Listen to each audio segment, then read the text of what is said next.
Is it time?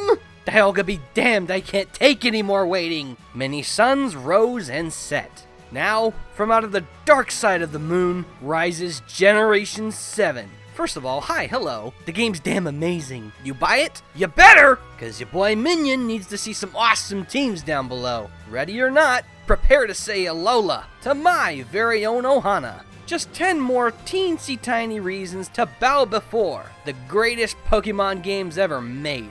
With 81 new faces and 21 awesome makeovers, we've got a happy balance of moderate quantity and sky-high quality. Consider me pleased. Before I go nuts though, some disclaimers. Not holding back spoilers. Honestly, I find that stupid. Second, while there's no rule excluding legendaries, Marshadow is unobtainable as of now, and thus out of the question. Also, no Alolan forms. Lastly, while I do talk some viability mumbo-jumbo, the toxic haze that is Smogon Customs ain't gonna keep this calm-minded Steel-type's Game Freak flag from flying through the stars. I'll meet you there.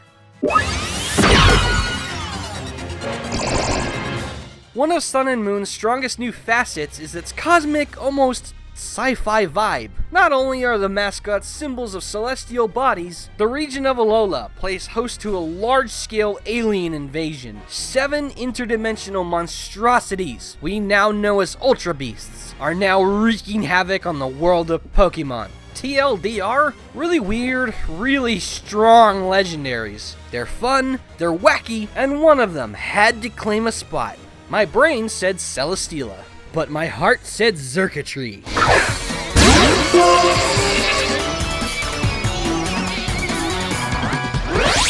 I can attest to the disgusting brilliance of Guzzlord the Unmerciful, and even what is essentially the game's main antagonist in the Twisted Nihilego. But none of the dual-typed Ultra Beasties ignite the same spark as this luminous lunatic. I would call Xurkitree the definitive Ultra Beast for several reasons. He's one giant neon sign of what the dwellers of Ultra Space bank on. Peculiarity and overwhelming power. He's just about the weirdest Pokemon ever made. Look at this thing. It's like some Joe Schmo opened up Pandora's box in an appliance store. Think I know where Circuit City went, even though it's wide open to a sentient object quip. I'd be more concerned about your lack of taste, my friend, as this freakazoid is way too stylized to submit to petty prodding. I don't know. The thought of the nearly 13-foot tall, massive crackling extension plugs doesn't sound so funny. Wubba-lubba-dub-dub. And if the creepy design somehow does nothing for you, don't think about snoring, for Xurkitree packs more firepower than a firing squad of Magnezone. Base special attack of 173 guarantees you the position of Wall Breaker. And fuck, is that Tail Glow? Overkill, thy name is Yu-Gi-Oh! 3. So, punk, how many volts do you fancy?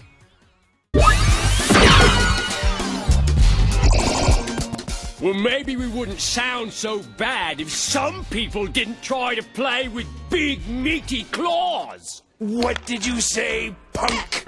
Big, meaty claws! Well, these claws ain't for just attracting mates. Bring it on, old man! Bring it on! If Alolan Persian is the honey-roasted speed bag amongst the regional variants, Crabominable would be the class clown amongst the newcomers. I don't hear a lot of good things thrown his way, and it seems everyone gets their jollies by picking on him. Well, not me. I find this oddball of a crustacean to be incredibly charming. One of the most in years. In the same spirit as an Alolan form, Crabominable was born from the nomadic desires of young crab crawlers on a journey to the top. But the poor things lost their way, and were forced to tough it out in the freezing wilderness. Well, I've heard weirder ways of becoming a furry, but when the going gets tough, the tough grow hair. This Pokemon story is pretty endearing for being based on something so terrifying, Coconut Crab or Yeti. I don't know which is scarier, but Generation 7's only new ice type is a big silly baby. Not only is he oddly adorable, oh yes, who's my special boy? You took your stealth rocks like a champ, didn't you? But he does require constant care. Think Lenny from Of Mice and Men. A big, lovable oaf who's slow and sadly an easy target. But pissing him off is the last thing you'll do. Based 132 attack is scary, but slapping it on the single best offensive typing possible spawns a new monster myth. Tales of a Goliath so strong it could crush half of the type chart in a single blow. Ice fighting covers a total of 9 types, none of which overlap, making your stab coverage unbelievably good. That's not even mentioning Ice Hammer. You a defensive grass, flying, ground, or dragon type? I've got some bad news for you. More so than any generation, the Lucky 7 pinned me down with a fat question. What's my favorite grass type? These fiendish games configured me into what was essentially the thinker with clothes on. Maybe clothes on. I don't know, who's checking? Decidueye's such a badass. But oh damn, Delmires is basically a better Decidueye. Ow! Oh, Onyx is evolving. The fuck am I saying? My heart belongs to Lurantis.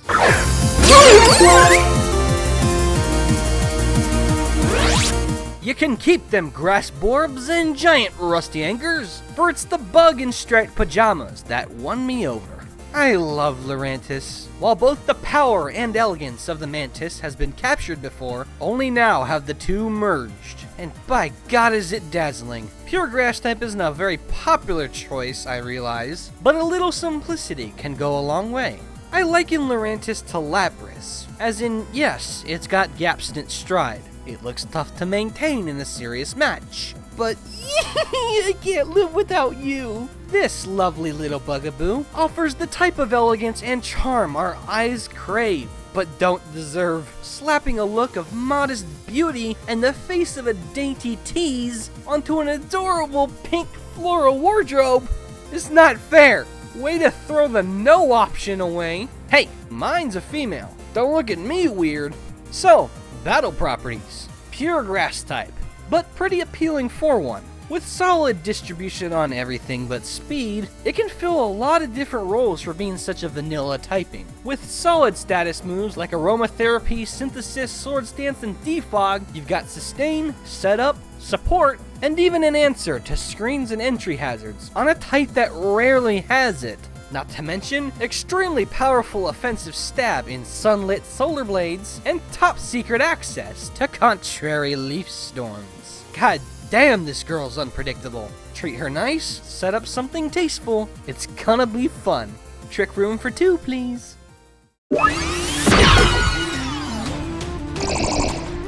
Ghost types, in general, are highly appealing specimens. People like getting spooked, and they most certainly like Pokemon. I don't like Pokemon. Finish that sentence and I teach your throat slash!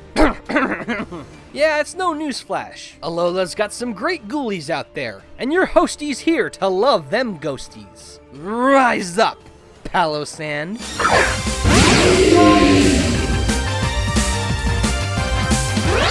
Do you remember that person you killed and then buried on the beach? Cause it sure as fuck remembers you! The complaints about this particular design was shit you could smell a mile away. Ooh, sandcastle for a Pokemon. They've lost their touch. Shut up. Just shut up already. Living objects. It has always been a thing. Jeez, you'd think the tradition would settle. I'll buy just about any kind of inanimate object design, so long as it's credible. A ghost can take over anything it wants, the thing looks damn awesome, fair game. If you could be selective of where you drop dead, I recommend a beach. Because at the very least, you'll live that afterlife as a truly remarkable ground type. Honestly, creepiest Gen 7 Pokemon. A haunted sandcastle sounds silly until you hear of its habit of swallowing small Pokemon and people, draining their life force, and keeping the bones as keepsakes. Jesus Christ, that's gruesome. Don't fuck with the sandcastles. Kick me, bitch, in your breakfast. If you can't get into the creepy lore, you can't admire its lovely battle properties. Palosan deviates from its dirty brothers and forms a badass blend of physical defense and special attack.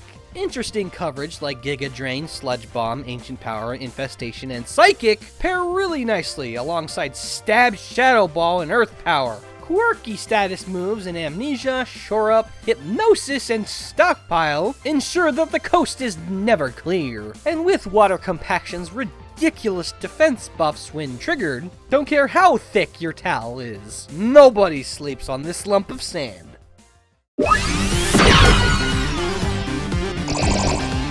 Any objections on revisiting that cosmic theme I mentioned earlier? No?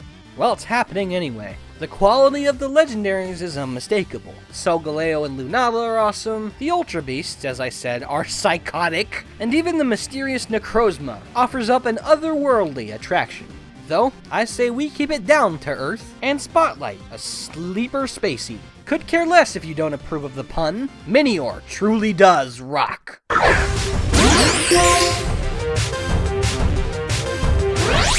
I can't think of any Gen 7 Pokemon that tops the sheer amount of detail that was put into this stellar little pebble. At first, I thought it was a floating coconut. Dead wrong. Try Sentient Meteor born from mutated nanoparticles in the ozone layer. Okay, A, that's badass. B, props for having a credible origin. And C, we haven't had a new extraterrestrial since Beheum.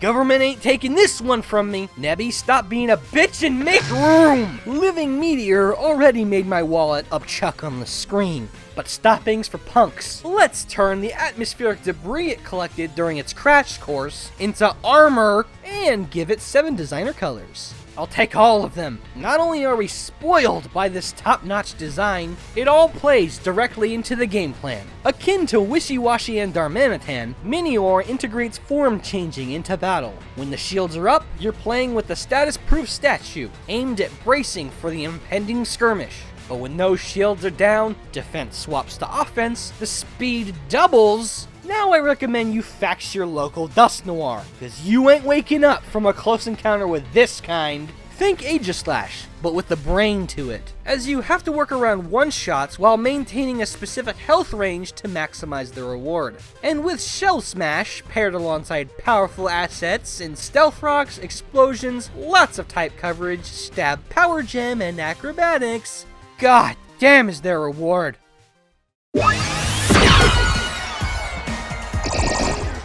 When you generate as much appeal and as much stinkin' moolah as the Pokemans themselves, you can certainly afford some prepackaged shrewd. It may be all a stereotype tagged on children, but the devs know damn well their old-time kitty consumers grew up.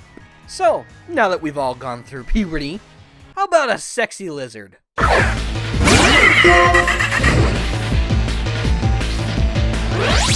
Oh.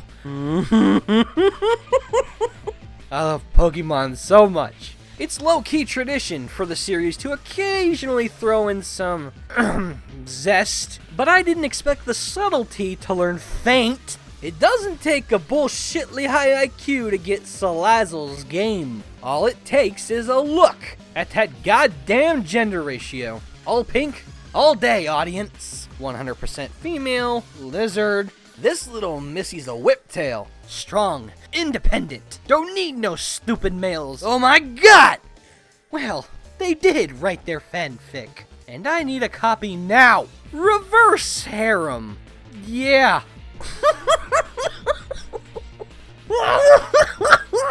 There's no yard, no milkshake, but the boys be coming. Ah, what the hell, I can get behind this only females of all thing. I mean, we all liked Combi, didn't we? But even then, for all her pros, I don't recall Vespiquen having curves. They know what they did.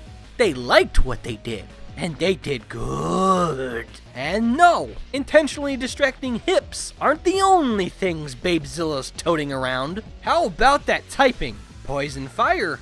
Well, what else would this intoxicating hottie be? If that already doesn't make you want her for yourself, the rest of this will seduce you. moves like a Starmie, hits like an Empoleon. Still not enough. Okay, taste this. She can poison anything.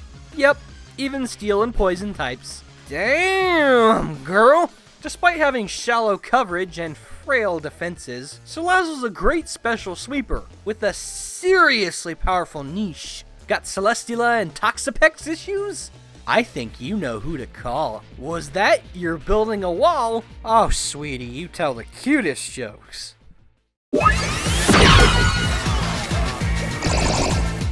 So, how's about I pawn off that soul of mine for the 90th time? Cause it's time to pick my favorite Gen 7 bug type.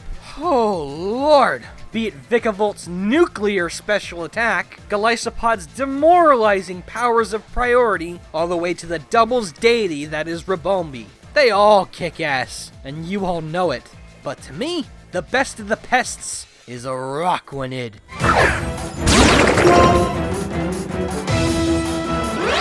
Oh shit, not Golisopod? Yep, bursting that bubble with pride. The journey of this curious arthropod is a giant game of red light, green light. Holy shit, what is that? I need it! Oh no! This thing is awesome! Lights green! Quick, move! I haven't seen a bug type design this stinking cool since Scizor himself. Just when you thought the spider card had been played into the ground, the form of the exotic diving bell spider surfaces as a 6-foot pocket monstrosity. It nails both the tropical and pseudo-alien design, and I can't get enough of it. The face value is high on design, but we were all guilty of thinking the opposite of its battle properties. Incredible bulk, useless attack and move pool.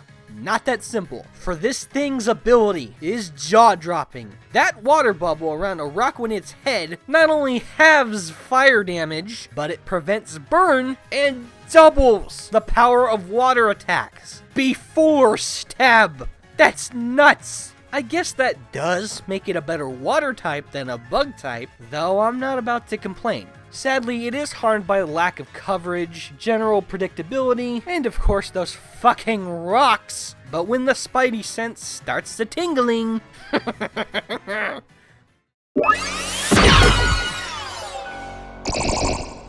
I can't be too sure of how many of my choices are safe, but there is one I know I can find cover behind. One of Generation 7's most popular new faces. A face that's revered without ever being seen. Come on out, little guy. We're your friends. Don't care what kind of jury's behind you. You're always gonna be tagged guilty in the case of who done loved Mimikyu. I have yet to see anyone plead innocent. For Pokemon's very own masked heartthrob is among one of the most interesting designs they've ever put out. It lays out a lot of different and strong emotions to the eyes that meet it, all totaling up to perhaps the most compelling ghost type to date. Just like Orson from Pac-Man World, Mimikyu has unhealthy mascot envy and poses as Pikachu in a desperate attempt to harvest love and attention. Said jealousy eventually formed into resentment, as Mimikyu is also a bitter soul. It really isn't fair sometimes. On top of being a depressing victim of spiteful grudges, it's a switcheroo on the biggest tradition within the games, the Pikachu clone. All of them embrace the image and are happy to play co-star, but this one takes up the refreshing role of anti-Pikachu. You feel both pity and fascination for this little misfit. Damn if he's not way cuter than Pikachu ever was. And there's a disturbing bit of mystery going on here. What's under that dummy disguise anyway? A dead, spiteful Dedenne? You know, that could be true actually. Sure as hell don't battle like that piece of shit though. For this Pixie knows some crazy trixies. With the ability to shield any single hit using the decoy, Mimikyu, at minimum, gets a guaranteed free turn, which makes it one of the most attractive mons for competitive scuffles. It's wholly unpredictable, as that free turn can be used for sweeping setups with Swords Dance, or even unleash hell with free Z moves or an easy peasy Trick Room. You can craft this cutie just about any way you like and still have it work out. Now can Pikachu do any of that? No. No, he can't.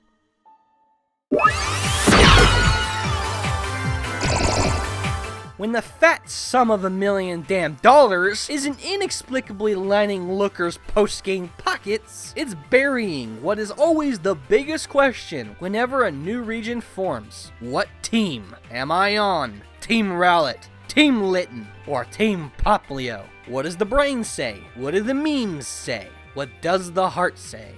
Well, Logan says Poplio.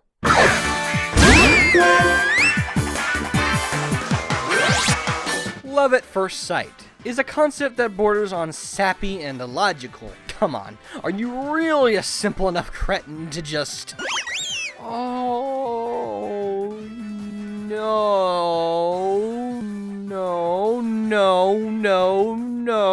Oh my god, it's so pretty. Beauty seemed to be just as prominent a theme in Alola as double-digit speed tiers. And Primarina? Oh, she the queen. Prettiest Pokemon. Not only this gen, but all of them. Fight me. You say yours is male? Well, honey, that's what we call a mirage. Having the mouth of a sailor also means I'm seduced by the same exact thing. Can I just say that Primarina's design is just fantastic? I've dreamt about a mermaid Pokemon for over a decade, and I'll take that belated wish as I pick out a ring, cause this baby girl is worth marrying. Hey, someone was gonna say it, but you might want to read up on her other inspirations before you drift too close. Turns out this little mermaid is more specifically a siren. What? Those deadly sea skanks that lure voyagers to their death via song? Well, sweetie, how are you gonna kill any? Holy hello! Note to self, don't forget anniversary. My, this lovely lass is a special tank with the ridiculous defensive typing of Water Fairy and gorgeous bottom half of the stat spread. Not even bug standard coverage is gonna keep you down. Funny, normally it's the seal that claps. Evolution's come a long way.